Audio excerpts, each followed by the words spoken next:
यार एक चीज़ है जो मुझे बिल्कुल समझ नहीं आती। लोग किसी की डेथ पे रोते हैं, ठीक है, ये समझ में आता है। लेकिन लोग शादियों में भी रो देते हैं। जब सब कुछ परफेक्ट हो रहा है, जब सब खुश हैं, लोग वहाँ भी रो देते हैं। लोग तब भी रोते हैं जब कुछ बहुत बुरा हो जाए, और लोग तब भी रोते हैं जब कुछ इतना अच्छा हो जाए कि उनके लिए प्रोसेस करना मुश्किल हो जाए। Same physical response but entirely different circumstances. और एक और स्ट्रेंज चीज़, आप किसी से बात करते हो, किसी ऐसे इंसान से जिसका होना आपके लिए एक्चुअली मैटर करता है, जिसकी रिस्पेक्ट आपके लिए सबसे ज़्यादा ज़रूरी है, और आप अपनी आंखें कंट्रोल कर लेते हो। वॉइस थोड़ी क्रैक होती है लेकिन आप रोक लेते हो, और फिर रात को अकेले में बाथरूम के मिरर के सामने वो सेम इमोशन वो पूरी तरह से निकल जाता है।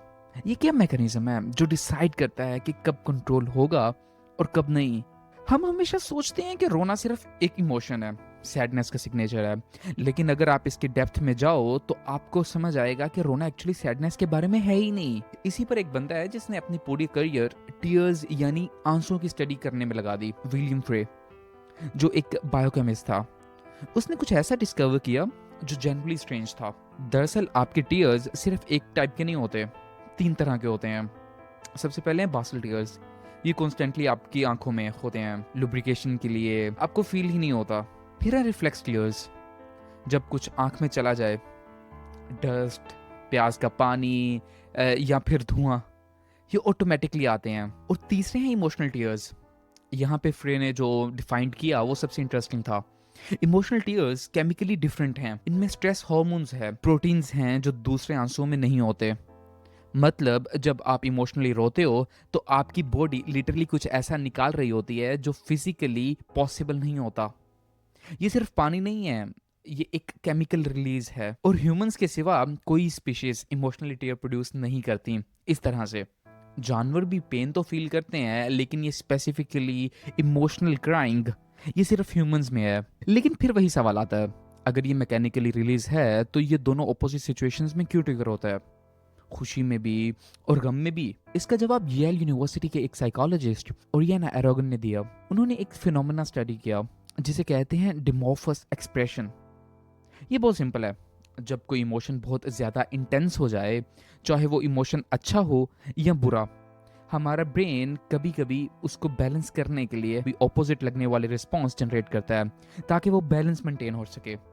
जैसे जब आप किसी बहुत क्यूट बच्चे को देखते हो तो आपको उसे झंझोलने का दिल करता है। लोग कहते हैं ना, मैं इसको खा जाऊं। वो एग्रेशन नहीं है, वो क्यूटनेस का ओवरफ्लो है। एग्जैक्टली यही चीज टीयर्स के साथ होती है। ब्रेन के पास हैप्पीनेस के लिए कोई अलग वेल्व और सैडनेस के लिए कोई अलग वेल्व नहीं है, एक ही वेल्व है। और वो वेल्व है इमोशनल इंटेंसिटी के लिए, डायरेक्शन चाहे जो भी हो। तो जब आप किसी की शादी में रोते हो तो ये कोई सैडनेस नहीं है, वो ओवरफ्लो है इमोशंस का। इतना ज़्यादा कि बॉडी को एक और चैनल चाहिए उसे रिलीज करने के लिए। यही रीज़न है कि आप रिलीफ में भी रो सकते हो। कोई बहुत बड़ा स्ट्रेस ख़त्म हो जाए और आप रो देते हो। सैडनेस नहीं है वो सिर्फ इतना ज़्यादा है कि बॉडी को उसे कंटेन करने के लिए एक और चैनल चाहिए, और वो आपकी आंखें हैं। रोना सैडनेस का सिम्टम नहीं है, ये इंटेंसिटी का सिम्टम है। और ये कंट्रोल खोना ये कोई विल पावर का मैटर नहीं है। एक सर्टेन थ्रेशोल्ड के बाद ये एक बायोलॉजिकल ओवरराइड है।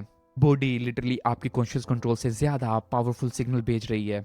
जिस तरह आप अपनी हार्ट बीट को कंट्रोल नहीं कर सकते, उसी तरह एक पॉइंट के बाद आप अपने टीयर्स यानी आंसुओं को डायरेक्टली कंट्रोल नहीं कर सकते। अगर ये सिर्फ बायोलॉजी है, ऑटोमेटिक, अनकंट्रोलेबल, सबके साथ इक्वली होनी चाहिए, तो फिर क्यों हम कुछ लोगों के सामने रो लेते हैं और कुछ लोगों के सामने जिनसे हम सबसे ज़्यादा अटैच होते हैं हम खुद को रोक लेते हैं?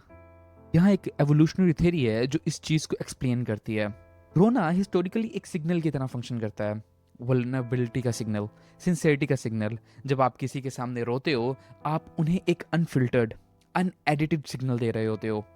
आप अपने वर्ड्स कंट्रोल कर सकते हो, आप अपना चेहरा कंट्रोल कर सकते हो, लेकिन आंसू वो फुली कंट्रोल नहीं हो सकते। और जिस इंसान के सामने आपने एक स्पेसिफिक इमेज बनाई है, like strong, composed, capable person, उसके सामने ये कंट्रोल खोना, ये फील होता है जैसे आप उन्हें वो वर्जन दिखा रहे हो जो आप कभी दिखाना नहीं चाहते थे। यही सेम एग्जैक्ट मैकेनिज्म है जो हमें पिछली वीडियो में डिस्कस किया था, आपने अपने बारे में एक स्टोरी बनाई है, अपनी आइडेंटिटी के बारे में, और जिन लोगों के सामने वो स्टोरी सबसे ज़्यादा मैटर करती है, उनके लिए उनके सामने उसका कंट्रोल खो देना सबसे ज़्यादा कॉस्टली फील होता है। किसी स्ट्रेंजर के सामने रोना, उसकी कोई कॉस्ट नहीं, वो आपकी स्टोरी नहीं जानता। लेकिन जिससे आप प्यार करते हो, जिसकी ओपिनियन आपके बारे में सबसे ज़्यादा मैटर करती है, उसके सामने वो कंट्रोल खोना फील होता है जैसे आप अपनी ही बनाई हुई इमेज गिरा रहे हो। और इसीलिए कभी कभी सबसे ज़्यादा वल्नरेबल मोमेंट वो किसी के सामने नहीं होता, वो अकेले में होता है। लेकिन अकेले रोना ये भी दो तरह का होता है, और यहाँ एक ऐसी लेयर है जो बहुत कम लोग डिस्कस करते हैं। अपने रूम में अकेले रोना प्राइवेट है, दैट इज फाइन। लेकिन मिरर के सामने रोना ये कुछ अलग है, क्योंकि मिरर के सामने आप दो लोग हो। आप वो इंसान हो जो टूट रहा है, और आप वो इंसान भी हो जो देख रहा है।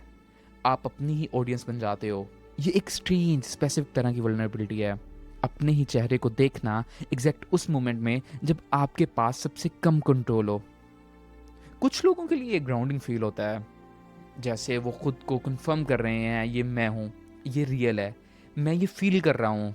लेकिन कुछ लोगों के लिए ये अनबियरेबल है, क्योंकि वो खुद को इतना अनफिल्टर्ड देखना ही नहीं चाहते। अपनी ही टूटी हुई शक्ल, कोई कवर नहीं, कोई परफॉर्मेंस नहीं। कभी कभी ये सबसे हार्ड चीज़ होती है देखने के लिए। स्ट्रेंजर के सामने एक मास्क है, लव्ड वन के सामने एक डिफरेंट मास्क है, लेकिन मिरर के सामने कोई मास्क नहीं होता, सिर्फ आप हो अपने सामने। मैं यहाँ कोई कंक्लूजन नहीं दूंगा कि रोना अच्छा है या बुरा है, या आपको ज़्यादा रोना चाहिए या कम। मैं बस एक ऑब्जर्वेशन छोड़ना चाहता हूँ। सोचिए, किन लोगों के सामने आप जेन्युइनली, कंप्लीटली अनफिल्टर्ड रो सकते हो, बिना कंट्रोल किए, बिना परफॉर्म किए। ये लिस्ट, शायद ये आपके लिए सबसे ऑनेस्ट मैप है कि आप एक्चुअली किस पे ट्रस्ट कर सकते हो। ना कि आप क्या कहते हो कि आप किस पे ट्रस्ट करते हो, बल्कि आपका नर्वस सिस्टम बिना आपसे पूछे किस पे ट्रस्ट कर सकता है। क्योंकि जब हर चीज़ कंट्रोल में हो, वो हमेशा सच नहीं होता। कभी कभी सबसे ज़्यादा सच वो होता है जब चीज़ें कंट्रोल में नहीं होती।